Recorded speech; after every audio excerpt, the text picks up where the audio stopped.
Oman में रहने वाले इस शख्स का राब्ता गलती से एक ऐसे इंसान से हो गया जिसके बाद इसे लगने लगा कि शायद ये एग्जॉर्सिज्म जानता है, लेकिन इसकी यही गलती ने इसकी जिंदगी को एक बहुत अलग मोड़ पर ला करके खड़ा कर दिया। आज से पहले आपने जिन्नात की ढेर सारी कहानियां सुनी होंगी, लेकिन इस कहानी में पैरानॉर्मल वर्ल्ड के जो पहलू हमने एक्सप्लोर किए हैं, जो बातें आई है, वो शायद आपने कहीं भी नहीं सुनी होगी और उन पर यकीन करना शायद बहुत ज्यादा मुश्किल है। इस कहानी की शुरुआत होती है हसन के साथ और ये बात है उस दौर की जब इंस्टाग्राम, टिकटॉक, ये रील्स वाले प्लेटफॉर्म नए नए फेमस हो रहे थे और लोग इस पर कंटेंट बना करके फेमस होने लगे थे। हसन को लगा कि उसके पास लोगों को इन्फ्लुएंस करने के लिए सिर्फ उसका लाइफस्टाइल है। क्योंकि वो 5 वक्त का पक्का नमाजी था तो उसने सोचा कि वो यही कंटेंट बनाएगा और लोगों को इन्फ्लुएंस करेगा रिलीजियस होने के लिए। धीरे धीरे हसन का कंटेंट चलने लगा और उसके शहर में लोग उसे पहचानने लगे। जब भी वो मस्जिद जाता तो लोग उसे देख करके स्माइल करते और लोगों की नजरों में साफ दिखाई देता था कि वो हसन से बहुत ज्यादा इंस्पायर्ड है। ऐसे ही एक दिन जब हसन अपनी शाम की नमाज के लिए मस्जिद गया तो उसे एक आदमी और उसका बच्चा दिखाई दिया जिसे वो पिछले कुछ समय से नोटिस कर रहा था। वो हमेशा देखता कि ये बच्चा हमेशा रोता रहता है, बहुत ज्यादा चिड़चिड़ा रहता है। तो आज उसने खुद जाकर के उस आदमी से पूछ लिया कि भाईजान, आपका ये बच्चा हमेशा रोता क्यों रहता है, क्या प्रॉब्लम है इसको? तो सामने से उस आदमी ने जवाब दिया कि पता नहीं भाईजान, पिछले कुछ समय से ये काफी ज्यादा चिड़चिड़ा हो रखा है और कुछ लोग तो ये भी कहते हैं कि शायद मेरे बच्चे को कोई जिन्नात की नजर लग गई है। हसन ने यहाँ पर इस बच्चे के सर पर हाथ रखा और वो कुछ दुआएं पढ़ने लगा और इसके बाद देखते ही देखते थोड़ी देर के अंदर ये बच्चा एकदम नॉर्मल हो गया, एकदम चुप हो गया।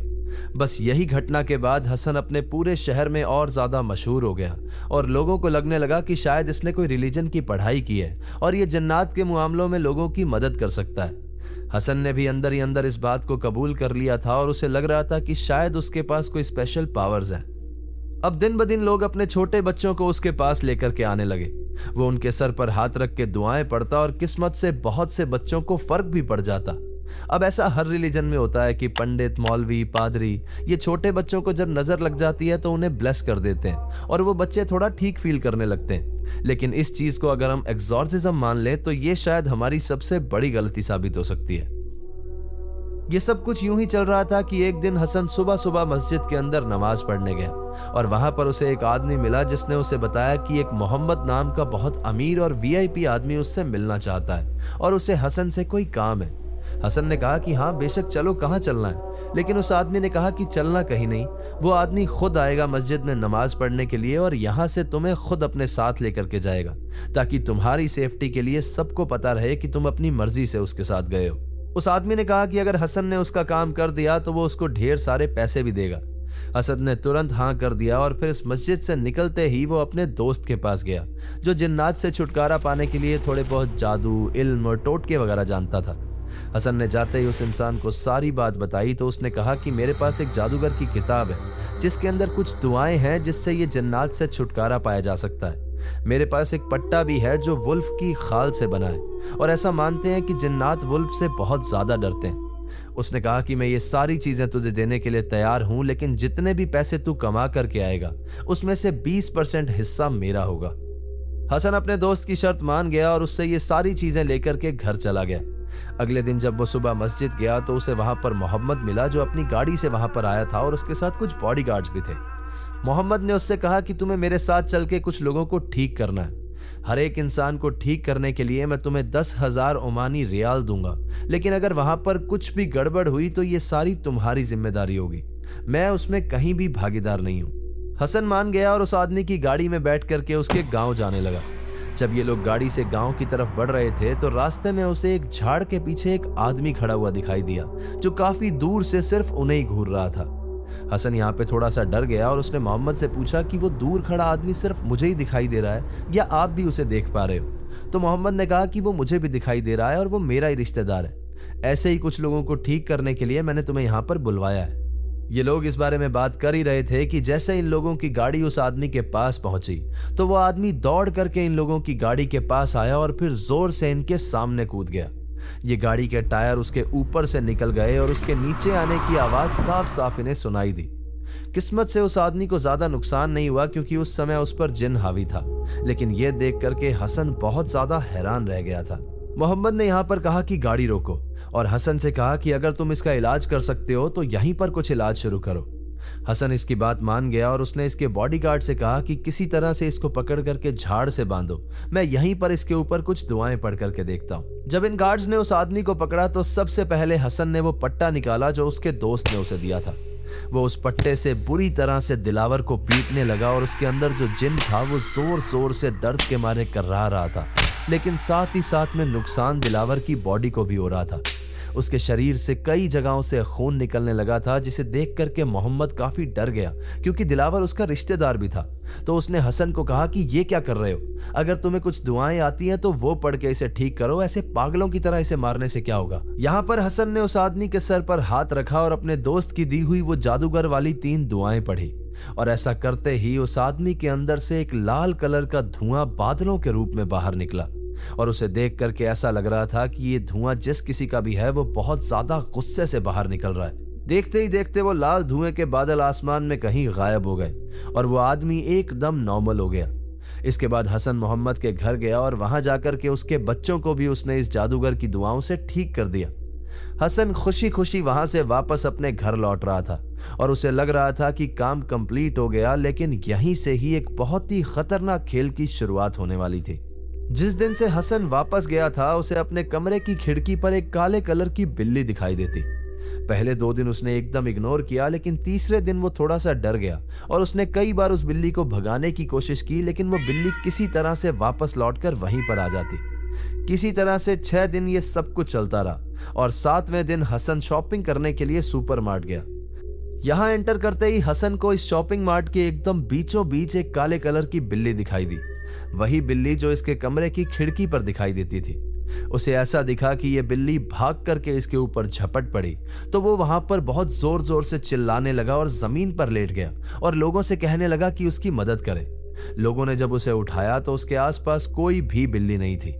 इसके बाद हसन ने सबसे वो बात बताई कि यहाँ पर एक बिल्ली थी, वो मुझ पर झपट पड़ी, लेकिन लोगों ने कहा कि हमने तो एकदम साफ साफ देखा कि तुम आराम से चल करके सुपरमार्ट के अंदर आए और यहाँ पर पागलों की तरह उसके बाद जमीन पर लेट गए और फिर मदद के लिए चिल्लाने लगे। हसन ने जब ज्यादा इंसिस्ट किया और कहा कि नहीं यहाँ पर एक बिल्ली थी, तो उन लोगों ने उसे एक सीसीटीवी कैमरा की फुटेज भी दिखाई और वहां पर एकदम साफ साफ दिख रहा था कि हसन धीरे धीरे सुपरमार्ट के अंदर आया और यहाँ पर आते ही वो पागलों की तरह जमीन पर लेट गया, लेकिन वहां पर कोई भी बिल्ली नहीं थी। हसन यहाँ पर काफी ज्यादा शर्मिंदा हो गया और वो सब लोगों से माफी मांग करके आगे अपने घर की ओर बढ़ गया। 7 दिन के बाद वो बिल्ली हसन को दिखाई देना बंद हो गई, लेकिन 8वें दिन से उसे अपनी खिड़की के ऊपर एक काला साया, बहुत ज्यादा भयानक साया दिखाई देने लगा। उसने इस साये से डर के मारे आफ्टर ऑल पूछ ही लिया कि मैंने तुम लोगों का क्या बिगाड़ा है, तुम मुझे क्यों परेशान कर रहे हो। तो सामने से उस साये ने कहा कि हमें सिर्फ तुम पे नजर रखने के लिए भेजा गया है, ना ही हम तुम्हें परेशान करेंगे और ना ही तुम्हारा कुछ बिगाड़ेंगे, और ये आखिरी बार है कि हम तुमसे बात कर रहे हैं। इसी तरह से 2-3 दिन तक ये साया उसे दिखता रहा और थोड़े दिन के बाद ये चीज उसके लिए नॉर्मल भी हो गई थी, क्योंकि वो साया उसे परेशान तो कर नहीं रहा था। लेकिन 7 दिन के बाद उसे ये भी दिखना बंद हो गया था। हसन को फिर से लगा कि चलो फाइनली अब ये दिखना बंद हुआ। उसने कुछ राहत की सांस ली, लेकिन इसके अगले दिन उसके साथ जो हुआ, उसे एक बहुत ही ज्यादा भयानक क्रिएचर दिखाई देने लगा, जिसे आप लोग शायद ग्रिम रीपर के नाम से जानते हैं। हसन इस बार श्योर हो गया था कि उसे ग्रिम दिखाई दे रहा है, यानी वो उसकी आत्मा को लेने आया है और वो अब मर जाएगा। हसन अपने घर पर बहुत ज्यादा परेशान बैठा हुआ था। उसके दिमाग में अजीब अजीब सी बातें चल रही थी कि इतनी देर में ही उसके दरवाजे पर किसी ने दस्तक दी। उसने जब दरवाजा खोला तो सामने मोहम्मद था। दरवाजा खुलते ही मोहम्मद बुरी तरह से चिल्लाने लगा और डर के मारे वो उसको बताने लगा कि जब से तुम दिलावर को ठीक करके गए हो तो मेरे साथ कुछ बहुत अजीब हो रहा है। पहले 7 दिन मुझे एक बिल्ली दिखाई दी, उसके अगले 7 दिन मुझे एक बहुत ही भयानक काला साया दिखाई दिया। तो यहाँ पर हसन भी बहुत ज्यादा डर गया और उसने कांपते हुए मोहम्मद को बताया कि यही सब कुछ तो मेरे साथ हो रहा है। यहाँ पर मोहम्मद ने उसे सजेशन दिया कि एक काम करते हैं, जाकर के दिलावर को देखते हैं, पता करते हैं कि उसके साथ क्या हो रहा है और उसके बाद इस चीज का सॉल्यूशन ढूंढते हैं। हसन यहाँ पर उसकी बात को मान गया और उसकी गाड़ी में बैठ करके ये लोग फिर से उसके गांव के लिए निकल गए। अब ये लोग उसकी गाड़ी से दिलावर के घर की ओर जा ही रहे थे कि रास्ते में मोहम्मद ने कहा कि मैंने तुम्हारे लिए एक गिफ्ट लिया है, वो मेरे घर पर पड़ा हुआ है, तो पहले जाकर के वो उठा लेते हैं। हसन ने इस बात को मान लिया और जब ये उसके घर पर गए और अंदर गिफ्ट लेने के लिए जाने वाले थे तो मोहम्मद ने कहा कि मैं एक फोन कॉल कर रहा हूं, तुम एक काम करो, खुद ही अंदर जाकर के उठा लाओ। मेरे बच्चों से कह देना कि तुम्हारे अब्बू ने जो गिफ्ट देने के लिए कहा था वो मुझे दे दो, तो वो तुम्हें वो चीज दे देंगे। हसन जब मोहम्मद के घर के अंदर पहुंचा तो उसके बच्चे इसे देखते ही रोने लगे और इससे कहने लगे कि आप कहाँ थे, हम आपको इतने दिन से ढूंढने की कोशिश कर रहे थे। उन बच्चों ने बताया कि ट्रीटमेंट के दूसरे दिन से ही उनके फादर मोहम्मद गायब है। वो एक दिन गाड़ी लेकर के निकले और फिर कभी लौटे ही नहीं। हसन यहाँ पर हैरान हो गया। उसने कहा कि ऐसा कैसे हो सकता है, तुम्हारे फादर तो खुद मेरे साथ आए हैं और उन्होंने मुझसे कहा है कि अंदर से सामान ले आओ। ये दोनों बच्चे ये सुनकर के शॉक हो गए। इन्होंने कहा कि चलो बाहर जाकर के देखते हैं, अगर ऐसा है तो हमें हमारे फादर से मिलना है। लेकिन जब ये सब लोग उठ करके बाहर गए, उन्होंने गाड़ी में देखा तो वहां पर कोई भी नहीं था। हसन का यहां पर दिमाग फटने लगा। उसने सोचा कि अगर इसके फादर उस दिन से गायब हैं तो मेरे दरवाजे पर कौन था, मेरे साथ जो यहां तक आया है वो इंसान कौन था। हसन ने अब डिसाइड किया कि वो खुद दिलावर के घर जाएगा और जाकर के देखेगा कि उसके साथ क्या चल रहा है। जब हसन दिलावर के घर पहुंचा तो जाते ही उसने हसन को बहुत अच्छे से ट्रीट किया और उससे कहा कि आओ बैठो, उस दिन मैं तुम्हारा अच्छे से शुक्रिया अदा नहीं कर पाया था। आज तुम्हारी वजह से ही मैं एकदम ठीक हूं और अब मैं भी तुम्हारी वीडियोस देख करके, तुम्हारा कंटेंट देख करके 5 वक्त का नमाजी बन गया हूं और लोगों का इलाज भी करने लगा हूं। यहाँ पर हसन बहुत ज्यादा डरा हुआ था तो उसने दिलावर से वो सारी बातें बताई कि किस तरह से उसे अपने घर पे कोई दिखाई दे रहा है। वो आदमी उसके साथ गाड़ी से चल करके यहाँ तक आया और उसके बाद उसके बच्चों ने बताया कि वो इंसान तो गायब है। सब कुछ उसने दिलावर को बताया तो यहाँ दिलावर ने उससे कहा कि मैं तुम्हें सिर्फ एक बात बताता हूँ, उस दिन जब तुमने मेरे शरीर से उस जिन को आजाद किया था तो वो कोई आम जिन नहीं था, वो एक लाल मारीद जिन था। उसने ये भी बताया कि उसके बाद कई बार वो जिन मेरे पास आया और उसने मुझे धमकाने की कोशिश की कि वो मुझे जान से मार देगा, लेकिन शायद मेरी नमाज और मेरी पढ़ाई की वजह से वो मुझे हाथ नहीं लगा पाया। लाल मारीद जिन का एक ऐसा रूप होता है जिसे सबसे खतरनाक जिन्नातों में से एक माना जाता है और ये जिन्नातों के बीच में सोल्जर्स होते हैं।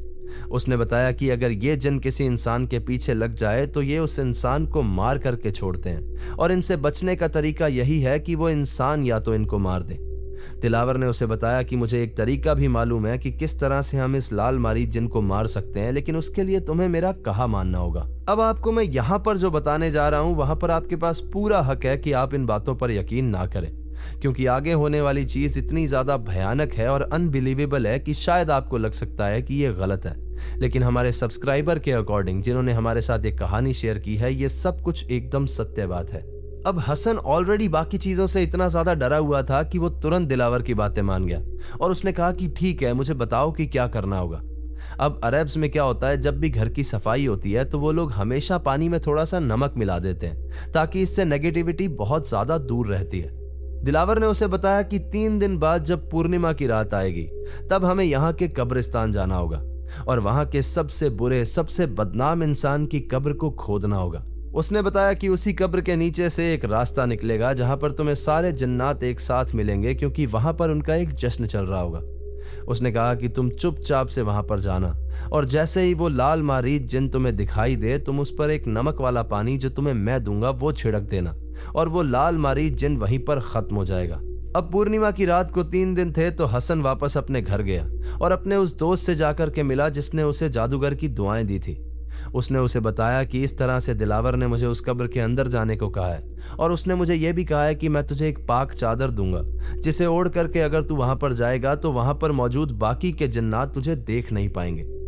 हसन ने यह बात मान ली और कहा कि हाँ शायद ऐसा होता है, लेकिन फिर भी उसने कहा कि मुझे यहाँ पर थोड़ा सा डाउट हो रहा है, तो तू उस पट्टे को साथ रख लेना, वो वुल्फ वाला पट्टा जो मैंने तुझे दिया था। 3 दिन बाद फाइनली वो दिन आया जिस दिन हसन को कब्र के अंदर जाना था। इन लोगों ने रात के समय वहां जाकर के कब्र खोदी और जैसे ही हसन उस कब्र के अंदर उतरा तो उसने देखा कि यहाँ पर उस दरवाजे के अंदर ढेर सारे जिन्नात एक साथ इकट्ठे हैं, जैसे वहां पर कोई जश्न चल रहा हो। हसन इस चीज को देख करके बहुत बुरी तरह से हैरान हो गया था कि ऐसी दुनिया भी एग्जिस्ट करती है और वो बहुत ज्यादा डरा भी हुआ था कि कहीं कोई उसे देख ना ले। लेकिन दिलावर ने सही कहा था कि जो चादर वो ओढ़ करके जाएगा उसकी वजह से वहां पर मौजूद कोई भी जिन्नात उसे देख नहीं पाएगा। हसन यहाँ पर धीरे धीरे आगे बढ़ने लगा और लाल मारीद जिन के पास पहुंचा तो अचानक से वो जिन्नात खड़ा हुआ और जोर जोर से चिल्लाने लगा। हसन को लगा कि शायद वो पकड़ा गया, लेकिन वो लाल मारीद जिन किसी के स्वागत में वहां पर चिल्ला रहा था, उसका स्वागत कर रहा था। हसन ने यहाँ पर थोड़ा इंतजार किया और फिर से वो एक मौके का इंतजार करने लगा। 15 से 20 मिनट के बाद धीरे धीरे वो उस लाल मारीद जिन की ओर आगे बढ़ने लगा। और जैसे ही वो उसके पास पहुंचा तो उसने वो नमक वाला पानी निकाला और पूरा उस जिन्न के ऊपर छिड़क दिया, और ये होते ही इसकी आंखों के सामने वो जिन्न खत्म हो गया। अब हसन को सिर्फ वहां से भाग करके बाहर निकलना था, लेकिन प्रॉब्लम ये थी कि जब वो भाग करके बाहर निकल रहा था तो उसके जिस्म का कुछ हिस्सा उस चादर से बाहर निकलता था, जिसकी वजह से बाकी जिनों की उस पर नजर चली गई। अब ये बाकी के जिन उसे पकड़ने के लिए उस पर हावी होने ही वाले थे कि उसने अचानक से वो पट्टा बाहर निकाला जो वुल्फ की खाल से बना था, और उसे हवा में घुमाने लगा। और तभी उसे पता लगा कि हकीकत में ये काम करता है। इस पट्टे से सारे जिन दूर भाग रहे थे। यहां पर एक चीज और हुई। जब हसन उस कब्र वाले दरवाजे से बाहर निकलने की कोशिश कर रहा था तो वहां पहुंचकर उसने देखा कि बाहर खड़ा दिलावर इस कब्र को बंद करने की कोशिश कर रहा है, और उसने उसके हाथ पर एक खोपड़ी का टैटू बना हुआ भी देखा। यहीं पर वो समझ गया था कि दिलावर भी इन जिन्नातों के साथ मिला हुआ है। लेकिन यहां पर दिलावर ने एक डबल गेम खेला था। उसने वो नमक वाला पानी दे करके हसन को अंदर भेज दिया था कि या तो हसन उस जिन्नात को मार देगा, और अगर नहीं मार पाया तो वो जिन्नात हसन को रख लेंगे और उसे छोड़ देंगे। जब से दिलावर ठीक हुआ था तो वो जिन्नात उसे टॉर्चर कर रहे थे कि या तो मैं तुम्हें मार दूंगा या फिर उस इंसान को बुला करके लाओ जिसने मुझे वहां पर झाड़ से बांध करके उस पट्टे से बहुत ज्यादा पीटा था। किस्मत से हसन वो पट्टा अपने साथ ले गया था और सही समय पर वो उस कब्र से भाग करके बाहर निकल गया। इसके बाद फाइनली हसन वापस अपने घर पर लौट गया और वापस से उसने नमाज पढ़ना शुरू किया, अपने पूरे रिलीजियस पाथ को फॉलो करना शुरू किया। अब फिर से उसे लग रहा था कि सब कुछ ठीक हो गया है, वो जिन्नातों ने उसका पीछा छोड़ दिया है। लेकिन फिर से 1 महीने के बाद उसके दरवाजे पर एक दस्तक हुई। जब उसने दरवाजा खोला तो बाहर एक बॉक्स पड़ा हुआ था जिसमें कुछ सड़े हुए खाने की बदबू आ रही थी। हसन उसे उठा करके जब अंदर लेकर के गया तो उसने देखा कि उसके अंदर दिलावर का वही खोपड़ी के टैटू वाला हाथ था, और उसके अंदर एक चिट्ठी भी थी जो जिन्नातों ने भेजी थी। उस चिट्ठी पर लिखा था कि हमें उस लाल मारी जिन और दिलावर के प्लान के बारे में बाद में पता लगा।